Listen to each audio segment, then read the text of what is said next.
Good morning to my AC3 students. Hope you guys are doing well. Um, this is going to be the second part of your notes for Crime of the 90s. Remember yesterday we talked about Ruby Ridge, and then you had the notes. I talked a little bit about it, and then I told you if you have Netflix, a documentary to watch on it. It's really, really fascinating. For this next one that we're going to talk about today, if you have Hulu, there's a video you can watch. And once again, these videos are not mandatory. You do not have to watch them, but it'll just enhance your learning as far as what the material is. And if you're into this, it's really, really fascinating stuff. That documentary is called Truth and Lies Waco. Waco, W-A-C-O. It's a town in Texas, okay? So we're going to talk about Waco and the Branch Davidians and David Koresh today. So if you guys want to open up your PowerPoints and follow along with me, if you want to do so, pause me real quick and open those up. Okay. If you open up your PowerPoints, we left off yesterday on the standoff ends with Bo Gritz and Randy Weaver coming out, getting all his money and all that good stuff. And then the slide under that says this would lead to a growing distrust in government. And then under that, you see a mugshot of a very interesting looking guy, and that's the guy we're going to learn about today. His name is David Koresh. David Koresh was, when you look at the cults that we talked about earlier this semester with Charles Manson and all that, this is, as far as the three different groups of people we talk about this chapter, this is the cult guy, if you will. Believed himself at times, or at least told his followers that he was Jesus Christ during some points in time. And they believed him, all right? So this is, in a way, a little bit similar to the Charles Manson stuff that we went over, all right? So go down to the first slide of notes where it says Branch Davidians. The Branch Davidians is a sect of Christianity. So you have, Catholics, you have your Presbyterians, Evangelicals, Lutherans, Episcopalians, all that sort of stuff. The Branch Davidians is simply just a sect of Christianity. One of the main things that they believe is that the world is going to end. The world's about to end. That's one of their big things. Jehovah's Witnesses, that's also one of their big beliefs. But it's the same thing with the Branch Davidians. Now, the guy in the picture, his name is David Koresh. All right, he was a member of this group, and this was a very, very extreme group of Christianity. They're still around today in some forms, but David's views of Christianity were so extreme. Even the Branch Davidians were like, "We don't want anything to do with this guy."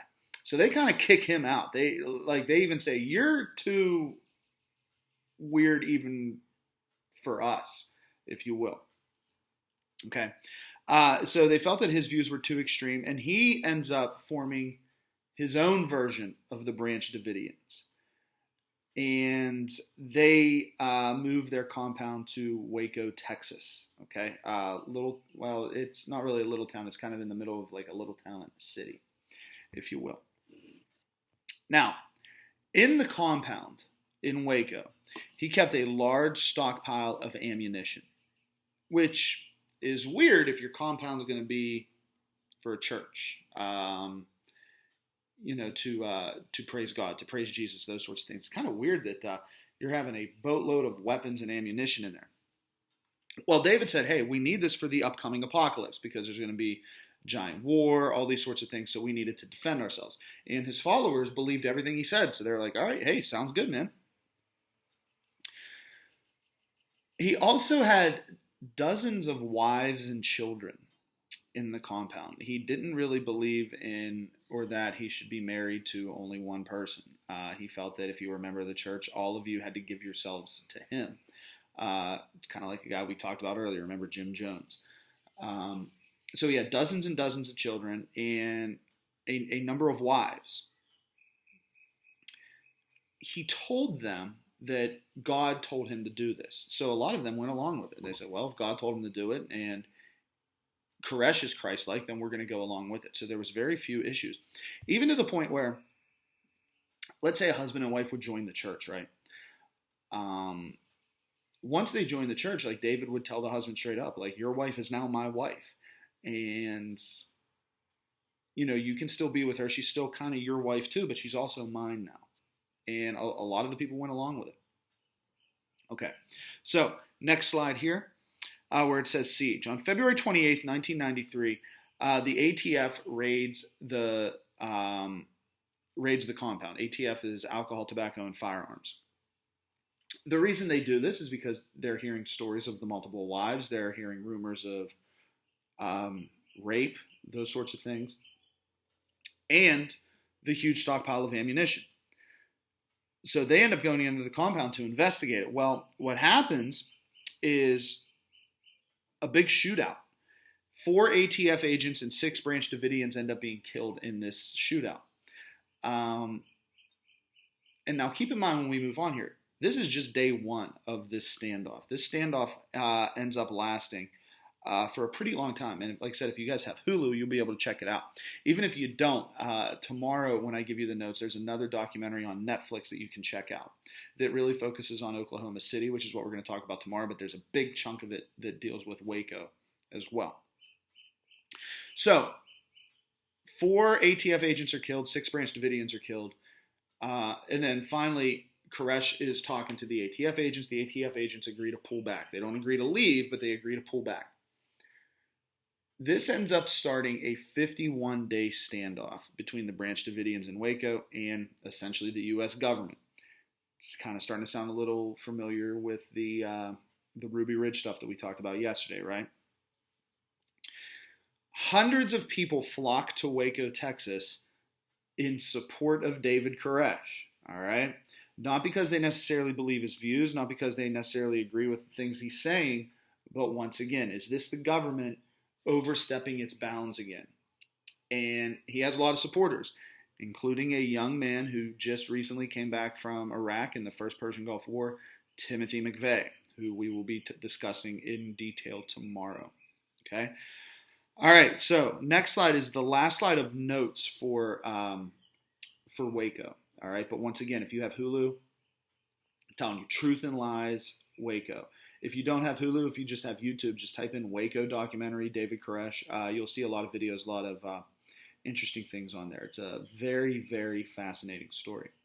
Okay, but either way, the last slide, April 19th, 1993. This will be the last day of Waco. This is the best way you can put it. The ATF and the federal government, they've had it, right? It's been a 51-day standoff. They're just sick of it. David is playing games with them. He keeps saying, oh, we're going to release people, and then he doesn't, and, all these sorts of things. So the ATF is finally like, listen, we're going to raid the compound now. We're coming in. And they come in with, like, bulldozers. They're going to bulldoze this compound to get the people out of there. Then they start spraying tear gas, okay, to get the people, to get the Branch Davidians to leave the compound. Mysteriously, and this is all caught on live TV. Once again, you can find it on YouTube, Hulu, whatever. The compound catches on fire. And now when I say compound, I want you to understand this is not one building. This is essentially the size of a mall. All right. And all of a sudden, in different little parts of the compound, it goes up in flames. All right. And I don't mean, oh, there's a little fire there. I mean, it is engulfed in flames. All right. Most of the Branch Davidians don't leave the compound. All right. 79 end up dying, including Koresh. And 22 of the people that were killed were under the age of 17, so they were children. Koresh ends up dying of a gunshot wound to the head, similar to Jim Jones. But many of them, once all this was done, when they looked at the bodies, realized that many of them died of gunshot wounds. Now, was this a mass suicide?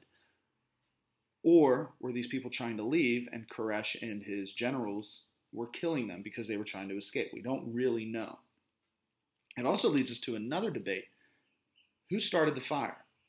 Now, there is ample amount of evidence that says Koresh and the Branch Davidians started the fire themselves. Okay, there were stockpiles of gasoline in the compound. There's audio. You can hear him say things like, start it, start it, start it. But you have a strong group of people, even to this day, that believe the government is the ones that did it. The government is the ones that killed those people. Once again, mountain of evidence that says Koresh and his people started it himself, but there's still not 100% proof of that. And You have some people in this country that believe it was the government that did it, that the government killed those people. So it ends up ending with the standoff, with the huge fire, the 77 dead bodies, and it infuriates a young man named Timothy McVeigh. And that anger, that rage as to what happened in Waco that day in 1993 leads to him doing something even more horrible 2 years later in 1995. And that's what we're going to be talking about tomorrow. All right. I hope you understood these notes. I hope you understood my explanation of them. Once again, if you have Hulu, it's called Truth and Lies Waco. It's about an hour and a half, but it's fascinating. Check it out.